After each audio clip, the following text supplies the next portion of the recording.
And then there's studies looking at, like, for instance, when you have manganese deficient soil, the amount of vitamin C in certain crops, vegetables, fruit, is going to be 50% less or more. And so the minerals, the plants don't eat minerals, but those minerals are really important for the soil. And that soil then helps the plant or that crop have a full spectrum of nutrients. And so Joel Salatin, I had on my podcast a few years ago during COVID, and he talked about doing his own studies where he'd have his pasture-fed chickens, and they'd eat bugs and go around and eat all of his grass and such. And he would test the nutrients in his eggs compared to the conventional eggs at the store. And so he tested the nutrient folate, and he found that his eggs had 20 times more folate than the conventional eggs. My And so gosh. it just shows you when animals are force-fed, and then that's not even the fact, okay, now we're going to feed animals, let's say, grains and corn and soy, so biologically inappropriate foods. And now those foods are loaded with different toxins and pesticides.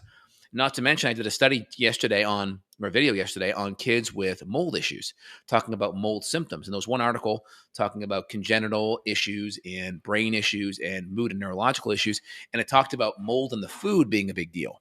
And the big sources of it were like your beans, your grains, and meat that was fed on those type of moldy grains. And so it's really important that you want to be more grass fed, and you want to avoid the big foods that are going to be high in those potential molds, especially the grains and the corn.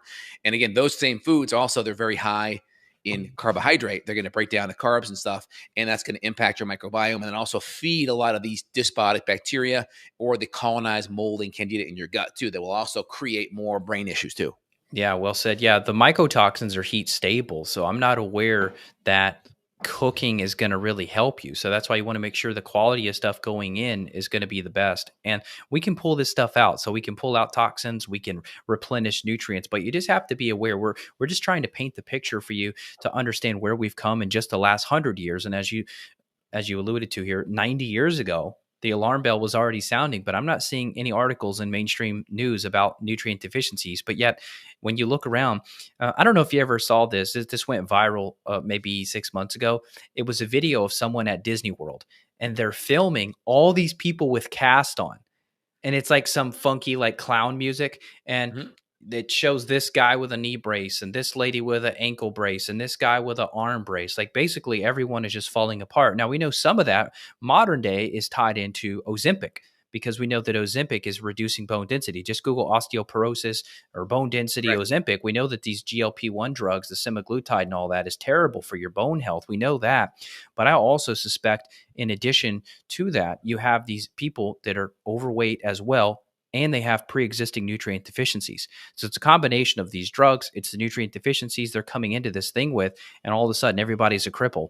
So that was an interesting video, and nobody was talking root cause in the comment. I mean, this video had millions of views, and nobody's talking about. They're just making jokes. They're not saying why. But when I saw that, when I look at content that goes viral, I'm like, that's interesting. I want to expand upon that. What the heck is going on? 100%. And the problem with Ozempic is not fixing the underlying issue.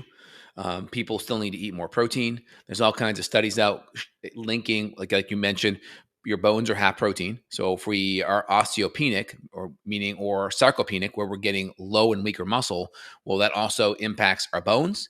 And there's also data on that impacting our hearts, because our hearts are a big muscle that does not stop working, right? It's always beating to move blood and oxygen. And so we're going to have weaker hearts, we're going to have weaker bones. And there's even studies now showing blindness, right? Showing blindness. And we really have no long-term data on what these drugs do over decades and how much will symptoms come back. And also, people aren't really learning the reasons why that they're insulin resistant and why their blood sugar is so high. They're not fixing the underlying issue. Where Ozempic may make sense is someone's morbidly obese and has absolutely no willpower, right? And can't stop, and that may make sense just to kind of curb the cravings and knock down some of that cravings. But we still need behavioral changes. In the end, this is a behavioral change issue that has to be linked in there. Yeah. Now back to the eggs. I saw another video of a farmer recently who raises chickens, and he was saying that if he gets his feed from Tractor Supply, his chickens, on average, whatever the size of his flock, it was a relatively small flock, but that his flock would only lay 3 eggs per day. So he'd get 3 eggs out of this flock Mhm. per day on the Tractor Supply feed. But when he used a different supplier, a non-mainstream feed supplier, his he went 5x. He was up to 15 plus eggs per day. And so he was like questioning Tractor Supply, and all these people in the comments were saying, "Hey, I've noticed the same thing after switching to Tractor Supply." So I don't know if there's some issue there where there's just nutrient deficient feed, or like what the mechanism is there. Like if that is contaminated, I don't know. Is there mycotoxins affecting the egg production? I don't know the mechanism, but I do find it interesting that many people are reporting the same thing in the homesteader community. And really, that's my point here today. Obviously, we'll chat about functional medicine labs and solutions, but my best advice is try to get closer to your food source. So if you can look up Eat Wild or Local Harvest, you find a Yep. local farmer near you, try to get more pasture raised animals, not the mainstream pasture raised if you can help it. And then I love growing stuff. So, I mean, I've got I didn't know this about tangerine. you. So Yeah, you have man. all these stuff. Do you have raised beds? How do you keep the animals away? I don't have raised beds. Luckily, it hasn't been an issue. I haven't seen any real issue. The birds do get the blueberries, so we will put a little net on them when they're ready. But yeah, I mean, I've had a green thumb for many years in Kentucky. We had a Really? huge raised bed with like these fences around it because the deer were so bad. But I grew motherwort, I grew passion flower, I grew ashwagandha, rhodiola.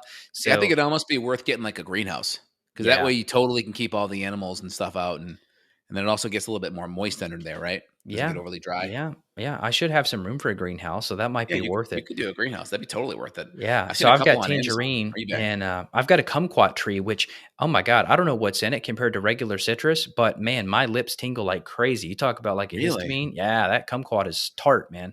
So Wow. those are almost ready. Tangerine, orange, and I've compared like your typical organic orange from Whole Foods compared to my backyard oranges.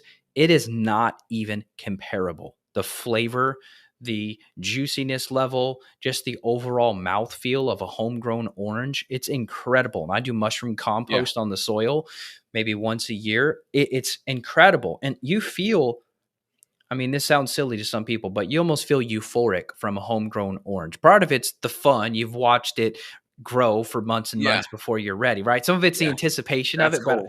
I truly think, like you're saying with Joe Salatin, that Yeah. the nutrient level has to be way higher in a homegrown operation. 100%, man. That's good. I think that's great. It's easier to get some of these foods. You have a lot more of the bigger grocery stores now carrying some of these local suppliers, which is great. So the access to it, people have voted with their dollars over years and demanded more of that. But if we can definitely support the local farmers markets, that's going to be even better. So when we talk about nutrients, nutrient deficiencies are a big deal. We see them all the time. It plays a big role with our brain, our metabolic systems. When you look at our bodies, people are so focused on calories. They're like, oh, your body needs energy. And let's look at calories. The problem is today's day and age, we can have a lot of calories and not a lot of nutrients. And so my way of looking at it is big food, big agra has gotten people to focus on calories because junk food can have a lot of calories and not a lot of nutrients. And then also, oh, you just got to watch your calories. So it makes you, if you can't stop eating that food that's bad for you, it's just like, oh, you don't have the willpower. You don't have the strength. It's all about making you a bad person and a weak person versus like, hey, maybe your body just needs nutrients. Maybe we should be eating foods that are nutrient dense because your body in the end doesn't necessarily want the calories. It wants the nutrition. And everywhere we've evolved as a species, nutrient meant calories. But in the last 100 years, you can get a bunch of calories without nutrients. That's a big change. That's a big shift right there.